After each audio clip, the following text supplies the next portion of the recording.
Welcome to Bitcoin Fixes This, where we explore the impact that Bitcoin will have in all aspects of society.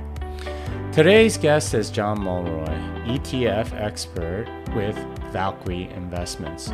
We talk about ETFs, their history, their evolution, and of course, the new Bitcoin ETF. John also explains the difference between spot and futures-based ETFs, why we can expect a lot more interest, and the path to a spot Bitcoin ETF. John Mulroy, how's everything going? I tell you, Jimmy, it's been quite the ride getting this product ready to launch.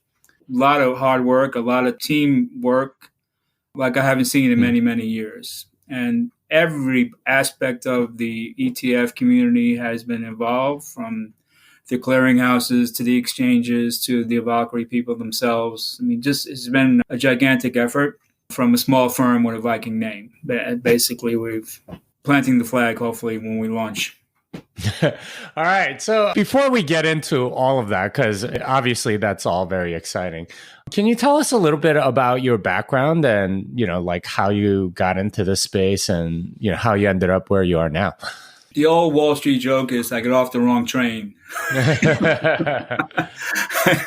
And I actually wound up, I started on the Amex as a runner. And I had a college degree, but I completely changed my direction in life. So I said, all right, let me get down there. So I started as a runner and I just worked my way up, and I was trading in a couple of years after that.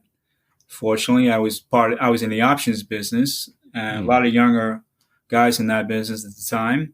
And the futures had just launched. The S&P futures had launched. So people were first time seeing futures as in the financial sense and not necessarily the agricultural sense. And the index options came out. And so I kind of went in that direction. And that was kind of where I launched myself off. ETFs were still much in the distance at this time. But after the crash of 87, the SEC issued a letter to all the exchanges to come up with a product that would offset this quote unquote portfolio trading that they blamed for the crash. So all the exchanges took up the mantle, but the Amex took it up the most. And that's when we see the launch in 1993 of the Spiders, the first ETF. Well, explain that a little bit. So why did they blame sort of the portfolio trading for the crash? Because of the nature of the futures, they could sell futures and buy baskets, and conversely sell the baskets, which are all the stocks, and buy the futures, right? And it just kind of fed on itself, as well as the market wanted to go down. It was like one of those things where you can't just argue with it. It was starting to slip slide away to begin with, and that just kind of, they had to blame somebody, right? Let's face back. So, but they did add to it, and they wanted to come back with a product that could offset that. Is there a product we can create that will offset some of that portfolio trading, so to speak? And that was kind of their mission in life, to do that. So what you're saying then is that the actual futures market allowed for this cash and carry trade where you can, if there was, like the futures price was higher, then they would buy the stock and then sell the future, or the reverse. Which is fine. It's the other way around that hit it, because they sold the baskets. So they were selling all the stocks, right? And buying the futures. And that's where they got hurt. So that was the other way around. And basically traders were doing this because I guess the futures were lower than the current price, something like that? Yeah, it was complete chaos, Jimmy. It was complete chaos. Everything was out of whack. Everything was out of line. So anytime there was an arbitrage, that would just kick into place. There was so many different cross currents and things going on that particular day. And it was, like I said, the first time the futures really took center stage for a lot of people. You got to remember, most of these people came from an equity background, and now you have an option future market that's just kind of running rampant. They didn't know how to handle it.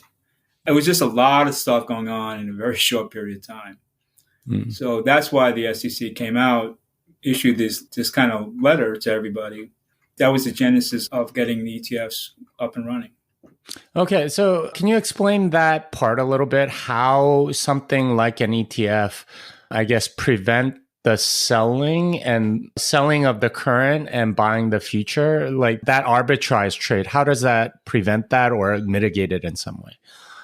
The real key to the ETFs that the ET means something, exchange Mm, traded, and the ability to create and redeem mm, is the only product that I'm aware of in the world you can do that. mm, So if you want to get out of a product, whether a future product or any stock product, you have to sell it, correct? Or mm-hmm, you're short, you have to buy it back. mm, In ETFs, you can create. So if mm, you're short and you've been selling this particular instrument for X amount of time, you can turn around and do a creation unit mm, and get it all back. mm, That completely changes the mindset. Conversely, if you're getting everyone's selling everything to you, and you're on the market making side, mm, you now have the ability to redeem these, mm-hmm, and that in and of itself changes the game dramatically. mm. Okay, well, so that was sort of like the impetus was the, I guess, the 87 crash that where options and futures and other derivatives, I guess, kind of took center stage. So you're part of Amex and you're seeing this thing take off. What was it like when the first ETF, I believe it was Spiders with Amex, right? Like, Yeah, what was that like? SPY spotted. Yeah, What was that like? it was quiet actually, Jimmy. It took a little while, Mm, for everybody to kind of realize what they were, mm, how to use them. mm, At that time, Jimmy, there was a thing called you had to have an uptick to short something, right? mm, So any stock you wanted to short, you needed an uptick to short it. Well, mm, Spiders was the first instrument you didn't need an uptick; you could short it. mm. And I had to explain that to brokers about 9,000 times. Yeah, you sure you can? Yes, you can short it. Mm, Because I mean, for your whole life, you're just doing the uptick. That kind of opened up once again some fluidity to the market and liquidity that you normally wouldn't get. mm, It took about 2 years, Jimmy, about 95, 96, that it started to really kind of take off. People started to figure out how to use them. A lot of guys would come in and just do big funds would come in and buy like 1 million shares on the morning, do what they had to do throughout the day, and come back at the end of the day and close them out. Almost like mm, it was just parking them there. mm, And then more and more people started to understand that these are pretty liquid. They traded what's called UTP, so they traded everywhere. They traded in mm, Chicago, they traded all the regionals as well. The primary market obviously was the Amex. So it was mm, traded all across the country. mm, It just kind of bit by bit, people started to write about them, people started to understand them a little bit better. A lot of the closed-end community were the first writers of these because they were the closest to a closed-end fund as you mm, can imagine at the time. They mm, weren't anything; they were different animal totally. But those are the only people writing about them. And then it just kind of just slowly the big houses figured it out how to use them, and Merrill Lynch had figured out how to use them, and started seeing a lot of research reports come out. And mm, then it just kind of took off, and more products came out. Now, initially, we just saw the index products. We saw mm, SPY, we saw the diamonds, which is the Dow Jones product. We saw MDY, the mid cap product. So we saw it was very, very index centric initially. mm, mm, And we saw the advent of iShares come out in 2000, and they started to come out with some different type products, Jimmy. They started to come out with emerging market products. They started coming mm, out with China products, FCI, and they were kind of a little bit ahead of themselves. But when the market caught up to them, they were the only game in town waiting for them. So India, we saw a lot of the emerging markets, and as well as we saw some frontier markets. It was very interesting. There was some interesting thing going on. So it mm, expanded out from just the index aspect to other areas within the market. Soon mm, we saw, then eventually ventured into the fixed income market. Saw that was another big watershed mark when it went into fixed income ETFs. I think you can go back to last year when the Fed started to buy all those fixed income ETFs as part of their mm, kind of shoring up the balance sheet, that kind of Mm. really affirmed that once and for all, this is the real deal Mm. when they went in and did that. Mm. So that's kind of the broad. And now we have thematic ETFs and we have, VIX ETFs. And Mm. now we're into the Bitcoin futures ETFs, Mm. which was it was just a natural process. Mm. If the wrapper is agnostic and it can hold just about anything in it.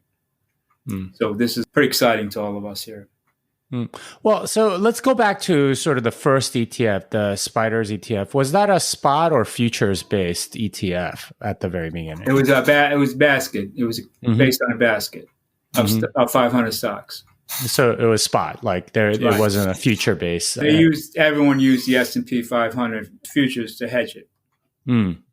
So they would buy the ETF and then sell the future, or the other way around, I guess. Or some variation on a theme, some basket, some piece of basket were involved with it. But the pure play was buy Spiders, sell futures. Mm. Okay. I remember like sort of ETFs coming into my consciousness like sometime around college when people started talking about it as sort of like an alternative to mutual funds. So was retail in from the very beginning, or was that something that came in later? It was a mix, Jimmy. There was really a mix. There was there was some retail early on. There was also there was a lot of institutional, more like professional traders. Let's put it that way, as opposed to insurance companies, real professional traders, hedge funds, and people of that nature. But there was a fair amount of retail in the beginning. That's why all the questions and kind of liquidity and the quote, you can trade them. There was a lot of things of that nature. The mutual funds were the kings for many years since really the Lynch era in the 80s and what have you.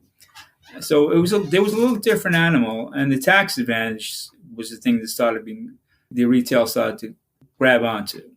What was the tax advantage? The in-kind trading, right? There's no trading, it's in-kind. The lack of fees, the 12B1 fees, and these fees that the mutual funds had built into them that the ETFs did not have. So right away, that was kind of appealing to people. Like, what's the catch? And you also, there's a whole ecosystem. You have to have make sure you have lead market makers or specialists, as they call them in New York, who are making good markets. You can have the greatest product in the world, Jimmy, but if you're not making good markets, it does not matter. When all is said and done, everything feeds in, everything kind of is locked in together. So by having good lead market makers, having good solid futures where people could hedge out, it was very, very important. So everything was key.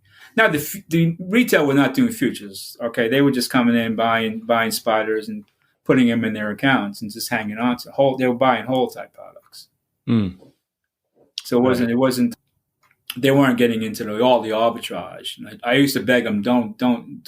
I'll tell you after the close how it works, but don't right now. Just kind of, you're going to buy them, just buy them. Right. And we had to walk them through it. It was a little complicated for some folks, but they were still traded in 8s and 16s and 30 seconds at that time, Jimmy. It wasn't digital, so it could be a little hair raising, but we got them through it. Well, so can you explain some of the mechanics behind an ETF? So when you have a spot traded, ETF like Spiders or something like that, like how does more of that ETF get created and how does it get redeemed? Can you explain that? Right. There's a group of people called APs, authorized participants is their official title. And the majority of the bigger banks and some of the bigger firms are APs, okay? And some of them are APs and market makers. I don't want to get too complicated, but APs are the people that actually create and redeem ETFs, and they're the only ones who can create and redeem APs. So let's say me and you want to buy an ETF. We're partners. And we go and we say, we want to buy this particular ETF. We would give the money to the AP. We would tell the AP, listen, this is what we want. We want to buy 100,000 shares of this particular product. And they trade in creation units. So let's say these creation units are 50,000. Okay. So we want to buy 2 creation units. We tell the We transfer the money to him. He goes in and buys them from the lead market maker or whatever's on the what's on the public book. So they're going to buy these 200,000. They're going to buy these 100,000 shares. They turn around and give me and you the certificate. Now we have the ETF certificate. They have the shares. Okay, so we can go out and just trade on the secondary market. Creation redemption, Jimmy, is on the primary. The trading's on the secondary. Okay. So now we have we go our merry way. We can trade these. We can hang on to them. We can, do whatever we want with them. Comes a day where kind of we want to get out of them. Say, well, all right, we want to get out of these now. So what we do, we call back that AP. Let's say it's BAML or Merrill Lynch, whoever we want to call. Hey, we want to redeem our shares. Okay, fine. We give you back the certificates, and the fund gives us back the shares. And now we have all our shares back. We got to have all our money in this case because it's cash. So it's that process that's how they're created and redeemed. And it goes on all day long. For some size. All within the units though, Jimmy. You have to trade it. You just can't randomly trade them. You have to go. Some units are huge and some are small. They've gotten smaller throughout the years now. We see some units of 10,000 share units and 5,000 share units. But it was traditionally 50,000 shares. Which is how much money roughly? Well, 50,000 times whatever you're looking at, 25, right? Wow. So significant amounts of money. $1.5 million twice. So it's usually, anytime we launch something, it's usually about $2.5 million. This creation redemption mechanism exists for every ETF? Every ETF has it. Every ETF has it. It's required. It's part of the DNA. And the initial ones were index funds like spiders, like you mentioned. And then you said it diversified into all sorts of different things, including emerging. The initial ones were relatively simple, diamonds, and spiders, and Qs came out. But then it diversified into emerging markets. And, that was a big one back in early in the days. That was a real EEM, they call them. They were a very, very big market. FXI was the big China market. There was Russian markets, there were Turkish markets, there were global markets all over the place, LATAM markets. So there were lots of different products that came out afterwards. People started to figure out how to use the wrapper a little more sophisticated, and that's what came about. And then we had the spiders and the Qs are still, Spider's still the biggest ETF in the world. The Qs are also in the top 5 or so. So the big index funds are still the biggest funds by far. Like they have Vanguard has their own version of a Spider, and so does iShares. They have their own version. So they're still the biggest funds. And then iShares came out with one called IWM, which is the Russell 2000. So these big index funds are still significant in size. But the other stuff that's come out since then are much more creative. The bond futures bond ETFs are pretty large as well. Well, so at some point, I think the first sort of commodity ETF came out. I think that was gold. Is that right? Yeah, there was some other ones before that, sort of more oriented. But the real one, yeah, you're right. GLD is the gold ETF. That's also that's a very, very big one. And it became, you commoditize gold, because when I was coming up, you had to buy South African Cougarans, and you had to buy it was very hard to get gold, right? Now to have the ability to just go in and buy just one ticket, and you got as much gold as you want. And when was that? An amazing concept. When it first came out, it was unbelievable amount of trading in that thing. Around when was that, roughly? God, that was around if I'm not mistaken, 2005, 2006. Because we were still floor trading at the time. I remember them trading in. So what happened to gold right after the ETF is that it had a pretty large spike in price, if I remember. Was it because of the accessibility? I think both. How the gold bugs are. They're just, when they get behind something, they get going. And I think it was both of those. It was kind of like gold was kind of in uptick, and then the ability to just go in and do these easily access that, it just exploded. Mm. People, the price targets got pretty outrageous, but it's still a very, very, very heavily traded instrument. Mm. Well, so the gold ETF, does it have the same sort of like creation redemption mechanism, or was it kind of different? Oh, it has to. It has to.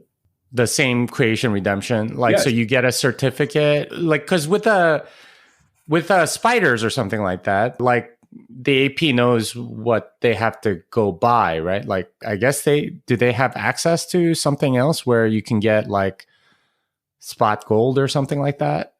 The gold is held in JP Morgan's vaults in London. Mm-hmm. So you're buying certificates for that gold in JP Morgan's vault. Yeah. Okay. All right. And so that's how they do it. And like, does anyone actually audit that gold? I've always been curious because there's been rumors of, like it's all paper gold or it's not actual gold. I've actually I never really heard anything about that, Jimmy. I'm sure people are like, yeah, is this gold bars like in the Fed? I'm not sure. It's in JP Morgan. Like I said, the always JP Morgan's vaults in London. That was kind of the old. Okay, well, so let's talk a little bit about like the future-based ETFs. When did that start, and why was that necessary? Like, why not have all spot-based? Well, I think a lot of the future ones, and I think the one that's most evident was USO, right? The gold, the oil ETF that we saw went to a discount a couple of years ago. So a few of those started to come out. We saw oil, and there was a silver one, but I'm saying the oil one was the one that really took off, and that became the kind of the de facto place to go if you wanted to invest in oil in the ETF space. Once again, it gave you access to a market that's usually very difficult to get into or very expensive to get into on a commodities exchange, and they were able to you can use USO to get that done. And why did it have to be futures based and not like spot or something? How'd you cash oil? Oh, I guess you'd have to sell it or something. Yeah. So it was more because the instrument was easier to move around. Oil, yeah. I mean, oil trades in futures, like the futures over on the now it's the CME, but that's how they traded. So they just basically laid this structure on top of it. And you have the contango and you have the backwardation. You have all the same sort of like positives and negatives. But it was an easier way to get into the oil market than going over to the commodities exchange. Okay. And you said silver, oil, are there other sort of like futures ETFs that exist on the market that we might be familiar with? There's a lot of smaller ones. Deutsche Bank had come out with a lot. They did it when Invesco. They didn't really kind of take off completely. I mean, the bigger ones, obviously, you have this. I have the oil. There's a silver, like GLD. There's a silver ETF. There's copper ETFs. There's a whole suite of these certain firms put out. But I mean, so they don't do what like the JP Morgan does with the gold certificates. It has to be futures based. I'm trying to understand what that part is like. Yeah, most of them are futures based. And it's because nobody likes holding them, or it's like too much inventory, or what? Like they're used industrially, or why futures versus why is gold the spot? Copper has become the big one these days, right? Yeah, and good question. I was not very involved with the commodity stuff. I was mostly on the equity and fixed income side. And the commodities were some ways around us. We understood them, but I never had to trade them. I see. Okay, well, so getting to then the Bitcoin ETF, the question that I think a lot of people have is why is it futures based and spot? I think you've described the difference, but why does it what's the rationale there? Well, it's really the decision of the commission, the SEC. All right. They are basically sent out the message to the street that they want a 40 Act ETF. That's their first. That's what they want to look at first. Okay. Mm. So having the futures regulated and being on the CME, like one of the biggest exchanges on the planet, they gave them a little bit of comfort. Because if you remember, Jimmy, back in it was 2017, they first started listing these on the CBOE was the first place they listed futures, Bitcoin futures, and the CME was like a week later. And the CBOE did not hang on during the winter, but CME just kept going, and they've grown quite a nice business over there these days. So it's the commission's decision. We don't have a decision here. Okay, this is what they wanted. So we said, okay, let's make the best version of this we can. So it was due to the fact that futures already were trading, and they thought that would be like they were more comfortable with it, basically. Yeah, because they're on like a regulated exchange. They've been trading now for, like I said, since 17. There's been no real blow-ups at all that anyone is aware of. They're a professional organization. They're like as good as they come. Think about what they've done, the CME. They bought the Board of Trade. They bought all the New York exchanges. They have the oil markets. They have the gold market. They have everything. Okay, so you're talking about a very serious group of people. So having that, Gensler and the committee are much more comfortable than going out to spot Bitcoin. Now, you know how many people have registered for the spot Bitcoin, right? There got to be, Jimmy, 20 people. I mean, 20 major firms, like the firms, like the biggest firms in the business have all registered. So it's not like there's not interest in it. It's just when the commission says, okay. Well, so what is sort of like the upside or downside of the futures one? Because, I mean, we've seen it in oil where, we had something absolutely crazy happen. Like, I think it was about a year ago where it went to a discount. Yeah. Yeah. It went to negative. Like, what the heck? It was insane. Yeah. No one ever saw that before. It was completely crazy. The upside is these are very liquid markets. The players we have in here, these are the big Bitcoin traders to begin with. The firms who are going to be making markets, already make markets in spot, right? So these people are very familiar with what's going on and how these trade. The downside is the roll, and that's the thing that a lot of people, you'll hear a lot of negativity from the press about that. Since they are month-by-month products, Jimmy, you have to roll every month, okay?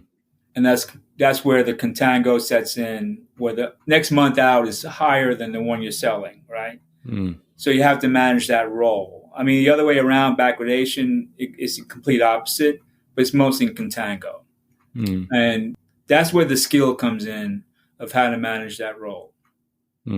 Now, I'm a retail guy. Think about this, though. I'm retail, Jimmy, and I wanted to say, it's going to be $25, which is, okay, that's a nice piece. I could buy some of those, right? But the problem is you have to roll them.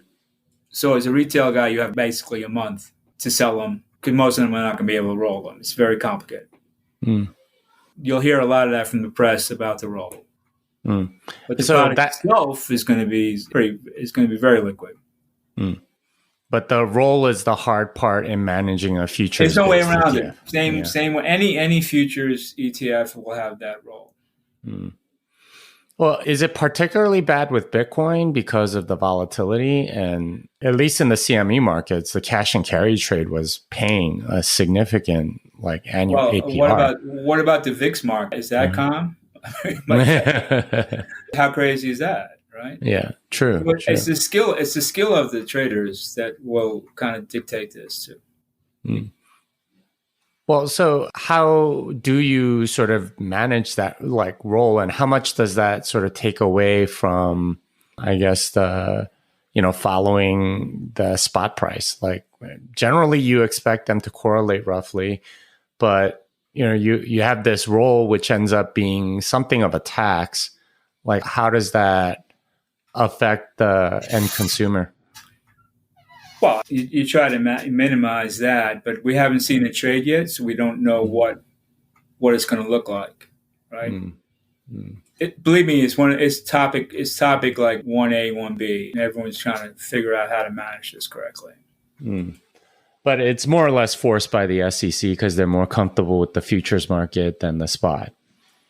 Well, I don't know if it's not like not they're trying to go out of their way to get me difficult. It's just this is the way the 40 Act trades. If it were, if it was spot, none of this would happen, right? There'd be no role whatsoever. And like the other ETFs that exist, like from Canada and so on, are they spot or futures based ETFs? Good question. I've never done enough research on those, to be honest with you. I'm trying to think about it. Yeah, I think they're spot now, Jimmy. I think about it. There's about 3 or 4 right now in the Bitcoin, and there's some in other products, but that's about the 3 or 4 Bitcoin ones. I haven't heard. Yeah, there's no futures, right? Now that I think about it. Okay, so they're all spot, right? Okay, all right. So I mean, I guess that would be sort of like the next step after a futures-based ETF to become a spot ETF or something to that effect. You look at the globe, Jimmy. It's Canada, right? We have them in Switzerland. We have them in Frankfurt now, I believe, as well. They have them in Brazil. I mean, they're all over Europe. They're in the Nordic countries as well. So it's not like it's a rarity. It's been out there. But until our commission feels comfortable, this is the product we'll deal with. Okay. So now that we're about to have a futures-based Bitcoin ETF, what does that actually mean for the ecosystem? What do you anticipate will change? Like, how will it change things? Well, the regulation gives it a certain layer of safety to some people. Some people and some firms are very afraid of Bitcoin. We still get a lot of questions, like from a lot of your advisors who are getting questions from their customers about how it works and so forth and so on. So by having the ability to trade it on an exchange, a serious exchange like the CME, it gives them a level of comfort that they didn't have before. People are still scared of keys and all the other issues that they hear about. And so I think this is kind of gives them, okay, this is something they're more familiar with. Think from the traditional world, what they're used to, what they're comfortable with. And some of them are not comfortable with futures. I'll be perfect example. There's some firms that just won't do futures, but a lot more futures have become a lot more prevalent in the last few years. You see a lot more than I did when I started. When I came up, it was very limited. Now more people are doing them. So that's the real issue. Now they are a regulated product. It's the level of comfort to them from their traditional viewpoint to the Bitcoin viewpoint. So I guess what you're saying is that there will be more investors that'll have more comfort. Does that mean that they'll necessarily put in some money towards this ETF or no? Yeah, I mean that's the general consensus. Now being more comfortable, they can come in and have a regulated exchange. It's pretty black and white. It's not. Well, it's not that nuanced. Let's put it that way. It's pretty much this. All right, now regulation. Now we do this. And then let's see how this goes, Jimmy. Right? I mean, we'll see if this goes well. The exchange, the commission will be watching very closely. You know that. We're gonna have a lot of eyes on us, Jimmy. Let's put it that way. There's gonna be a lot of eyes on us from the investing community to the commission to just everybody. How does this work? Okay. What does going well look like or mean versus going badly? What would the contrast be? The spreads are tight. The size is there. The role is manageable. People can get in and out, easily. There's no blips. Everything just kind of goes as smooth.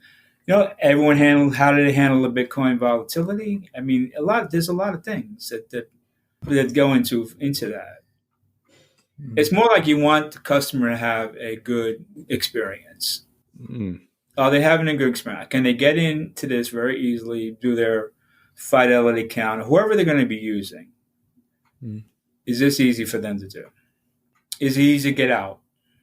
That's the question I always get. How do I get out? I said, well, how'd you get in?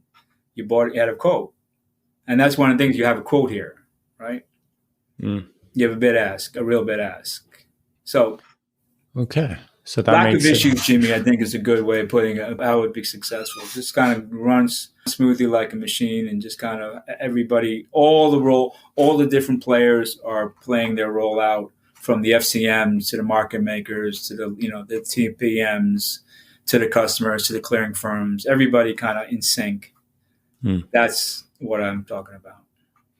Well, so this ETF should follow the CME futures market, right? Like that's what it's That's designed to do. theoretically what it's supposed to follow, right? Okay. In that case, would this ETF make it easier perhaps to do that cash and carry trade that's been getting significant APR? What, selling the spot and buying this, or vice versa? Yeah. Well, when it's in contango, I believe it's been in contango for a while, but I don't know. Will this ETF make it easier? Yeah, for retail investors to do that cash and carry trade. I don't know a lot of retail investors are going to be doing. When we think of retail, we think of smaller investors, correct? Right. Because RIAs are retail as well, and they're big investors. It's kind of, I think if you look, I think you're going for smaller investors. Mm-hmm. And once again, it's up to their clearing, how they work with their clearinghouse, and how the clearinghouse works with all the people involved. Okay, so there's going to be a lot of hand holding here, Jimmy. Initially, I mean, which should only make sense, right? Until everybody gets familiar. Well, so going back to sort of like what happened with gold when that became an ETF, do you anticipate sort of like a similar surge in Bitcoin? Like, should be? There's been talk of that, like once it lists, and the Asian markets get into it. When the options go off at the end of this week, we can see a pop then as well. I mean, we'll see. The general consensus is going to pop. To what level, no one knows, but it's going to pop a bit. Just because there's big interest now, and people are going to be doing a lot more trading. And there's still, like I said, the spot market versus this market will become a big issue. Okay. So there have been people waiting on the sidelines, waiting for this ETF so that they can go get in. Oh, yeah. Okay. Well, are there people on the other side that maybe want to short the ETF that have been waiting to get into, or is that not that significant? Well, no, soon enough. No, soon enough. I mean, but market makers is two-sided business. You're making a bid and an offer. I mean, someone has to sell it to them. That's true. Well, so yeah, I'm curious if there are people like Michael Burry who shorted Bitcoin, I think, and has gotten pretty wrecked from what it seems like. I suppose it's a lot easier to get wrecked that way with any futures ETF like this. Jimmy, is any arbitrage? Believe me, it will be found out very quickly, and people will continue to do that until it goes away again. That's the whole nature of this business. All right, so we have a futures ETF with Bitcoin, and it's probably going to start, changing the markets and stuff. Does it open up sort of like a much easier way to hold Bitcoin for corporate treasuries or anything like that? Like, can it be used in some way that, is other than like what a traditional ETF is, like just, people like retail people kind of holding it, or other traders sort of like doing some sort of arbitrage? Like, are there other uses? Like, once again, you have the role issue, right? Mm-hmm. So what I would love to see is the second and third month start to have liquidity. Okay. That would add a lot of flexibility to what you just said about the different groups coming in. They can go out 2 months or 3 months out. Right now, the majority of this is spot, like a front month. Spot is the term we used to use from my world as front month. So a lot of it's front month. But once again, it goes back to the legitimacy in their world okay, this is regulated. We can use this now. This is something that we can use that we couldn't. We were always a little either skeptical, or we were kind of like we were forbidden to use something that wasn't regulated. So it's kind of more of a in that vein. It's something that's in their world, from the traditional world. This is something they can use now. Mm. Well, it'll be definitely interesting to see exactly how this plays out. So, any sort of like predictions on how this market will evolve over the next few years? Will this be the gateway to the spot? Is what everybody is thinking about.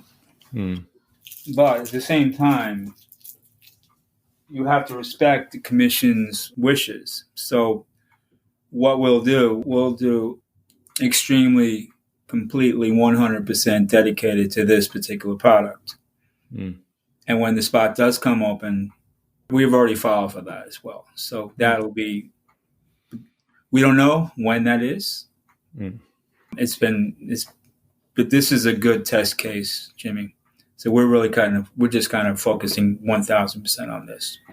If we do a good job on this, then I think we have something to say when it comes to spot time. Okay. So it definitely sounds like this is the path forward for a lot of investors, and we'll be watching closely to see if anything crazy happens in there. And if it does get traded, believe me, yeah, everyone's going to be like a big microscope thing. The weird thing is we're in the middle of a bull market at the moment. So I mean, like, it could be sort of like, accumulation of a bunch of things at once. So if it does become like the product to get, I mean, we might see some seriously crazy things happen over the next few months, as like Bitcoin goes crazy. Well, I go back to 98, 99 specifically, when the Nasdaq started floating the idea of putting out a Q product, right? The triple Qs. And at that time, it was the .com, like it was insane, right? Remember? And the Qs came in at the in the bull market of the .com, and the Qs kind of came into that. So they were part of this. They were part of that whole uptrade. And the anticipation of the Qs, they did it very cleverly. They just started letting out that we're going to be coming. We're going to be coming. We're in a bull market now here, so we'll see how this plays out. Well, how did the Qs do? Like I know that Bloated. That's like a very popular ETF. They exploded out of the box. They went up. They doubled like in 3 months. Wow. Yeah. And then obviously the bubble burst, but they rode it out. Now Qs had not too long ago they were in all-time high. So they stayed. I mean, they had this. They stayed the course. They've done quite well. Well, they're in top 10 of the biggest ETFs in the world.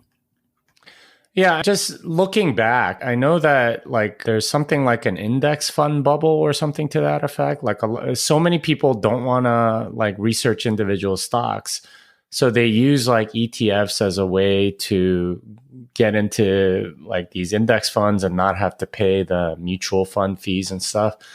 So it ends up being actually very nice, like in the sense that ETFs have like changed the market significantly as a result. Do you see anything like that for Bitcoin? The passive side, right? Okay, well, what's going on now is the active ETFs are starting to really take off. So we're seeing a lot more. Once that ETF rule changed, that 19, things became easier to get into the market. And we're seeing more and more people coming in, well, not passive, but active ETFs.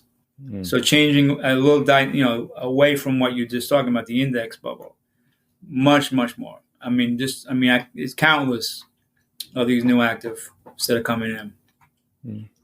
Big change, a big change, because you were right. It was passive for many, many years.